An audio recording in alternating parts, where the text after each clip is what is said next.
Assalamualaikum warahmatullahi wabarakatuh. Kembali lagi di channel YouTube Mas Acung. Kali ini ada yang beda loh dari channel YouTube Mas Acung ini, yakni podcast Mas Acung. Kurang lebih singkatannya POM. Ya.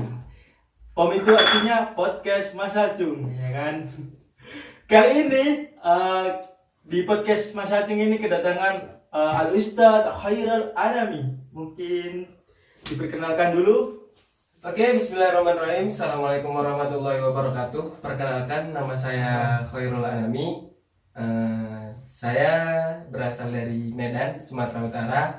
Nah, saya masih mahasiswa semester 7 yang insya Allah wisuda di tahun yang tepat. Amin. Amin, Ya. amin ya rabbal alamin. Jadi saya di sini nih baru pertama kali nih diundang di POM. Ya, POM ya? Iya, Ya, POM. POM. POM. Apa? POM bensin? Ya bukan, Terus. podcast Mas Acung pastinya.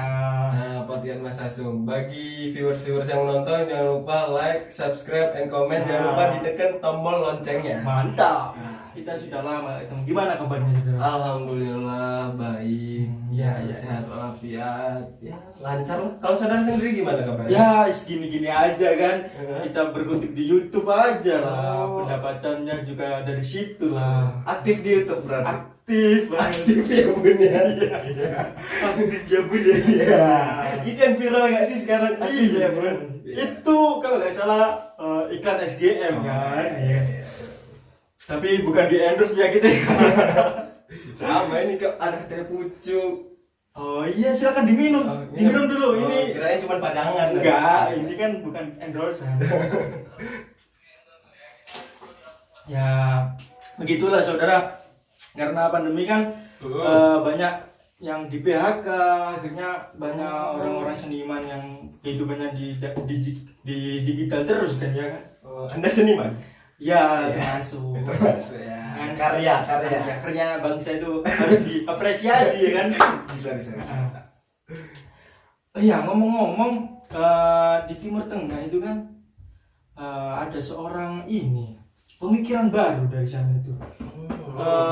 Kurang lebih namanya sih Muhammad bin Abdul Wahab. Kira-kira tahu nggak sih masalah tokoh tentang Muhammad bin Abdul Wahab itu? Yang Wahabi itu nggak sih? Nah, kurang lebih itu kayaknya Wahabi. Yang terkenal dengan radikal. Nah, Iya. ya. Radikal. Kalau nggak salah sih aliran Wahabi itu diambil dari namanya sendiri kan Muhammad bin Abdul Wahab ya kan. Iya. Diambil dari belakangnya gitu kan. Nah. Kalau aliran baru kan Khairul Anami, masa aliran Anami kan nggak mungkin kan. Sama kayak Syekh Al-Bantani. Nah, kayak gitu ya.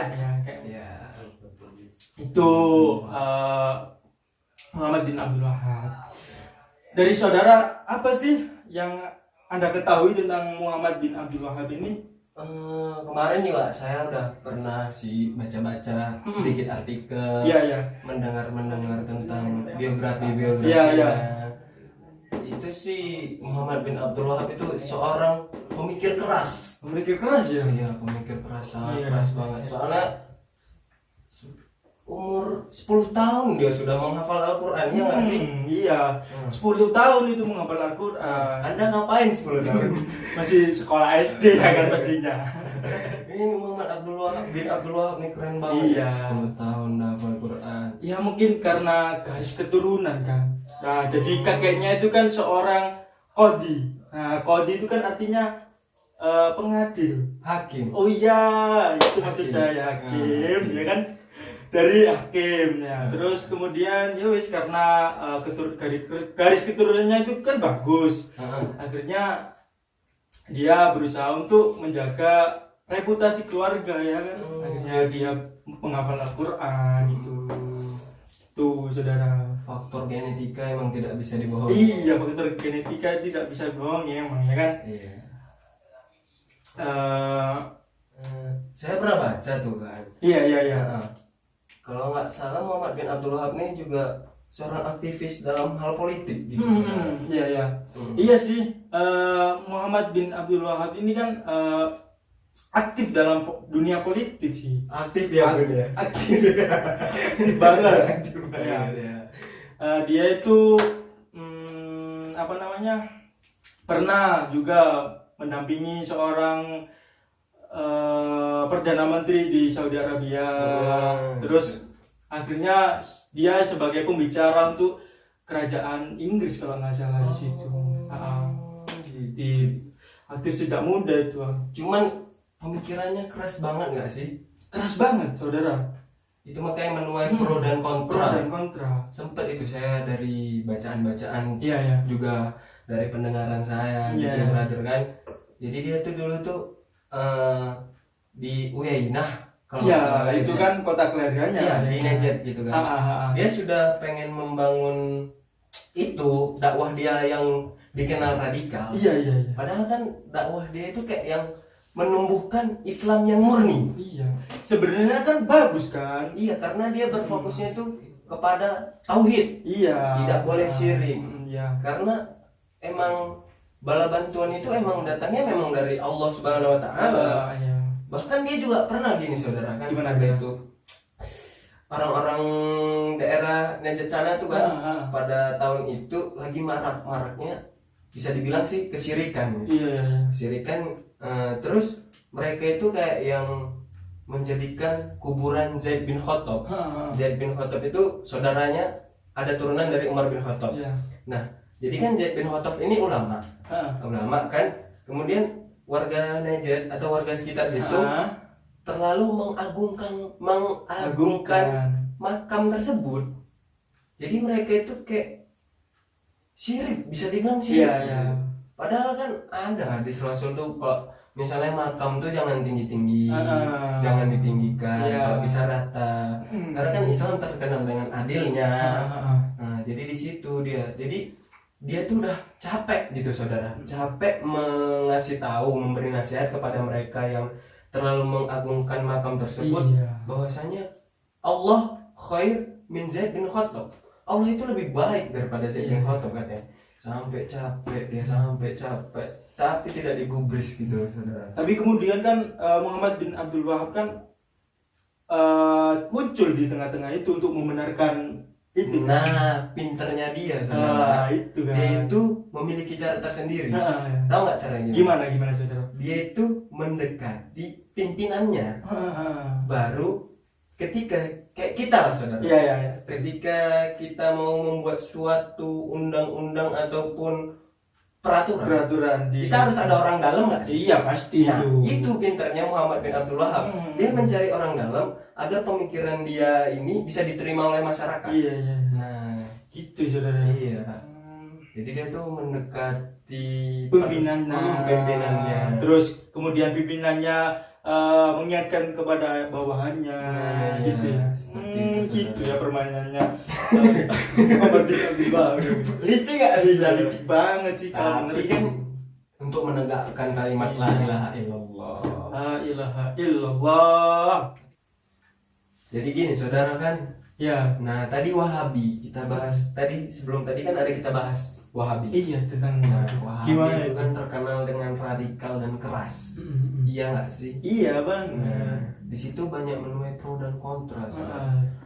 Tapi menurut saya itu bagus sih, harus emang gitu loh. Ya karena ini pendidikannya Muhammad bin Abdullah itu karena keras sih. Lah kan namanya juga seseorang bisa menerima atau tidaknya kan tergantung dirinya masing-masing. Ya kan? Makanya kebanyakan orang itu kontra sama Muhammad bin Abdul Wahab karena alirannya itu sangat keras. Tapi setuju nggak yang diajarkan itu benar? Pasti setuju saya karena itu menegakkan tauhid kan. Iya. Bukan aliran sesat yang lain ya kan. Sampai dia tuh saudara ya menghancurkan makam yang ditinggi-tinggikan itu. Iya. Makanya menuai pro dan kontra. Sampai ada tuh yang saya baca gini ya. Yang saya baca dan saya dengar. Iya sih. Nah, yang saya baca dan yang saya dengar itu ketika di wilayah itu, kalau nggak salah di Najd. Di Najd itu ya berkat dia menghancurkan makamnya Zaid bin Khattab itu. Di situ dia mulai tenar famous, terkenal. Juga orang terkenal ya kan di daerahnya. Terkenal. Baru perdana menteri di Najd ini dimusuhi sama perdana menteri yang lain.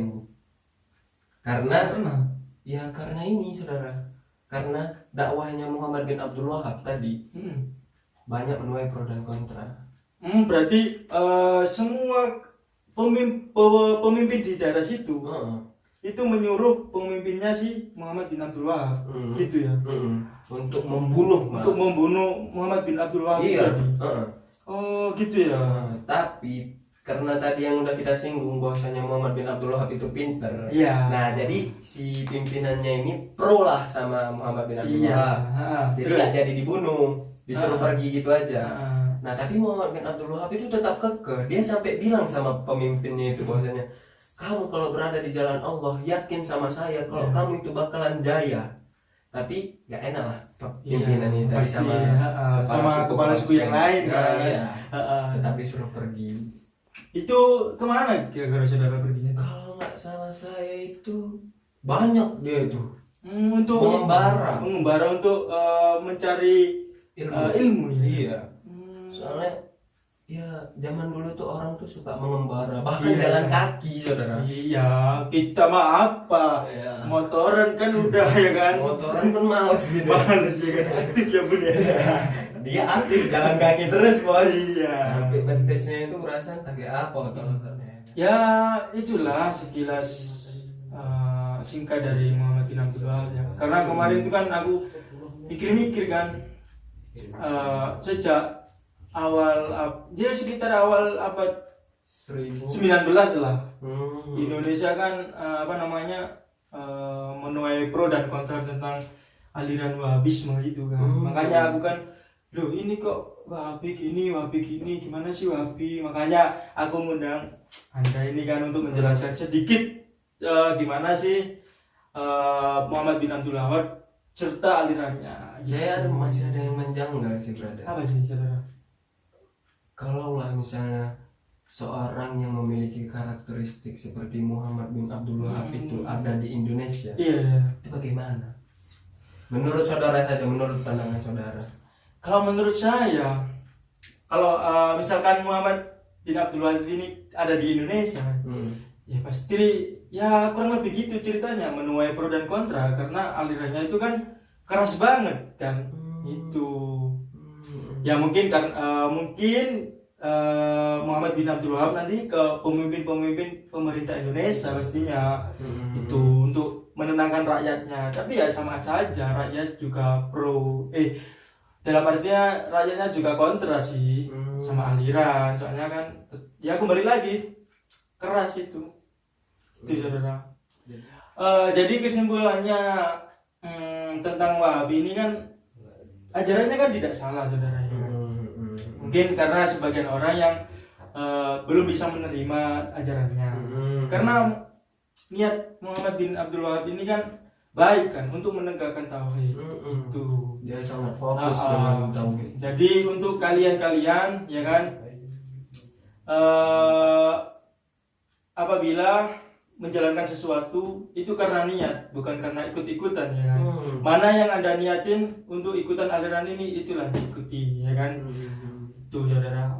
Ya mungkin itu saja sih untuk di podcast ini. Terima kasih yang sudah hadir ya. Untuk kalian silakan like, subscribe, dan komen. Terima kasih. Assalamualaikum warahmatullahi wabarakatuh.